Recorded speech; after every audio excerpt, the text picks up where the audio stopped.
And it was popular, very, very popular, before video. It was popular before foreign. It was popular before pay TV and before free TV, before all that shit. If you're into films or simply an avid cinephile, you must probably have heard the name Quentin Tarantino. After all, he is the director and writer of one of the most famous indie films regarded as the greatest independent film of all time, Pulp Fiction. And I get it, not everyone will like his work because it's often filled with gore, rude language, and very dark humor. Nevertheless, if you can get past those things, Tarantino is really the quintessential example of what a director should be. His film trademarks are characterized by non-linear storylines, aestheticization of violence, extended scenes of dialogue, ensemble casts, references to popular culture, and a wide variety of other films, making use of songs and score, pieces from the 60s to the 1980s, alternate history, and many features of neo-noir film. The beginning of his widespread fame started with the movie Reservoir Dogs in 1992, but way before that, Quentin Jerome Tarantino was born on March 27, 1963, in Knoxville, Tennessee. He was named for Quint Asper, which was Burt Reynolds' character in a CBS series called Gunsmoke. His mother, Connie Pender, was married to Tony Tarantino for a brief time when she got pregnant with Tarantino, but they were soon divorced and she soon got married to a musician, Curtis Zastupil. The reason I'm mentioning this is that Zastupil was actually the first person to encourage Tarantino's love of the movies and often accompanied him to numerous film screenings. Already at the age of 14, Tarantino wrote a screenplay called Captain Peachfuzz and the Anchovy Bandit, based on the 1977 film Smokey and the Bandit. During that time, he also attended acting classes, many plays, and even worked as an usher at an adult movie theater. Actually, the 1980s was a period in Tarantino's life where he worked a number of jobs. He was a recruiter in the aerospace industry. He then worked for 5 years at a video store in Manhattan Beach, California called Video Archives, where clients of the store described Tarantino as someone who had so much knowledge of films that he would try to get people to watch really cool movies. After meeting a producer named Lawrence Bender, who encouraged him to write, Quentin Tarantino wrote a straight 17th exploitation action movie, which was never published and abandoned soon after. But this writing adventure did lead him to write and start directing his first film called My Best Friend's Birthday in 1987. It was left incomplete, but its screenplay later formed the basis for the movie True Love. In the early 90s, Tarantino received his first paid writing assignment for the script From Dusk Till Dawn, which was eventually released in 1996. Even though this movie wasn't directed by Tarantino, it did have a lot of his trademarks, and featuring a younger George Clooney and Quentin Tarantino himself playing the role of Clooney's brother. This movie follows the story of two brothers on the run from a bank robbery that left several police officers dead. After kidnapping a preacher and his kids, the criminals sneak across the border in the family's RV and find themselves in a sleazy bar. Soon they find out that the bar is actually a front for a vampire gang, and the brothers along with their hostages have to fight their way out. In January 1992, with the help of producer Lawrence Bender, Tarantino wrote his real rise to fame movie, Reservoir Dogs. This movie was written, directed, and he was also acting in it as Mr. Brown. This independent film was screened at the Sundance Film Festival and was an immediate hit, receiving positive responses from critics. This dialogue-driven heist film set the tone for all of Tarantino's later works. Tarantino said that the script was written in 3.5 weeks and was forwarded by his producer friend Bender to Richard N. Galstein at Live Entertainment, which later became Artisan, known as Lionsgate.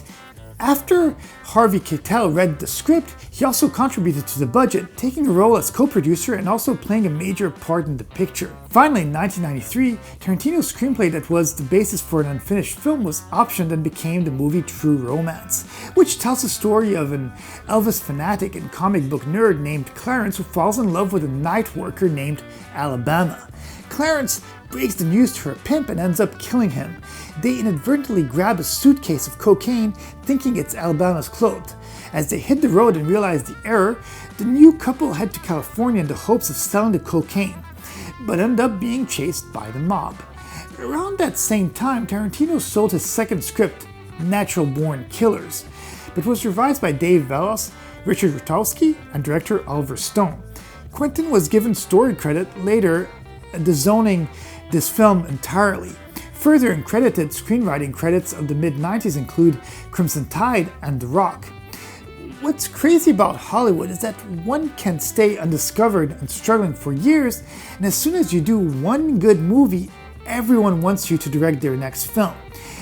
This is exactly what happened after the success of Reservoir Dogs. Tarantino's approach to direct many projects including Speed, Men in Black, but Tarantino, being the movie visionary that he is, preferred to take a leave and go and retreat to Amsterdam in order to write his next script, Pulp Fiction. And his efforts paid off as Pulp Fiction was released in 1994. This movie was directed, written, and he had a small cameo part acting role in it too. Pulp Fiction is a black comedy that maintains the aestheticization of violence that he is known for, as well as his non-linear storylines. This movie tells the story of Vincent, played by John Travolta, and Jules, played by Samuel L. Jackson, who are hitmen with a fascination with philosophical discussions. The story of the hitman is interwoven with the story of their boss, gangster Marcellus Wallace, his actress wife, a struggling boxer Butch Coolidge, a master fixer Winston, and a nervous pair of armed robbers, Pumpkin and Honey Bunny. And if you're wondering what a character Tarantino played, well, he played Jimmy Dimmick in a pretty bloody and hilarious scene where he helps Jules and Vincent dispose of a dead body. Tarantino received the Academy Award for Best Original Screenplay. He also received a nomination in the Best Director category. Pulp Fiction received another 5 nominations, including for Best Picture, earning him the Palme d'Or at the 1994 Cannes Film Festival. The movie grossed $200 million, making it a huge success. In 1995, Quentin directed a segment in the anthology film 4 Rooms. His segment was called The Man from Hollywood. The segment tells the story of a bunch of friends occupying the penthouse of the hotel. Norman bets that he can light his Zippo cigarette lighter 10 times in a row. If he does so, he wins Chester's car, played by Tarantino, but if he fails, his pinky bill will be cut off. I won't tell you the outcome of the bet, as it's more fun to watch it, but it's a good Tarantino piece and a tribute to the Alfred Hitchcock Presents episode Man from the South. In 1996, he collaborated on 2 movies with director Robert Rodriguez. The first movie was From Dusk Till Dawn, which he wrote and acted in. The second movie was a supporting role in Desperado, starring Antonio Banderas. In 1997, Quentin Tarantino directed his 3rd feature film entitled Jackie Brown. This was an adaptation of Elmore Leonard's novel Rum Punch and was an homage to blaxploitation films. If you don't know what blaxploitation is, well, it's an ethnic subgenre of film that emerged in the USA in the early 1970s that attempted to succeed financially by exploiting current trends, niche genres, or lurid content. These type of movies are generally B-movies. Blaxploitation films rank amongst the first movies in which black characters and communities are heroes and subjects of film and television rather than the sidekick, villains, or victims of brutality. As for Jackie Brown, it tells the story of Jackie Brown, a flight attendant who is busted smuggling money for her arms dealer boss, Ordell Robbie, played by Samuel L. Jackson. An agent and a detective want her help to bring down Robbie. Facing jail time for her silence or death for her cooperation, Brown decides instead to double-cross both parties and make a run for it with the smuggled money. This movie received positive reviews and marked a comeback for Pam Grier, who starred in many of the films of that genre in the 1970s. In 1998, Tarantino made his major Broadway stage debut of named Moral Psycho Killer in a revival of the 1966 play Wait Until Dark, which received unfavorable reviews from critics, but its star power ensured a nearly sold-out production for its limited 16-week Broadway run. Well, this marks the end of the first part of the two-part retrospective on Quentin Tarantino. Please be sure to subscribe and hit the like button. In the second part, I will focus on his career in the 2000s until current times. I really hope that you enjoyed this video, and I'll see you in the next one.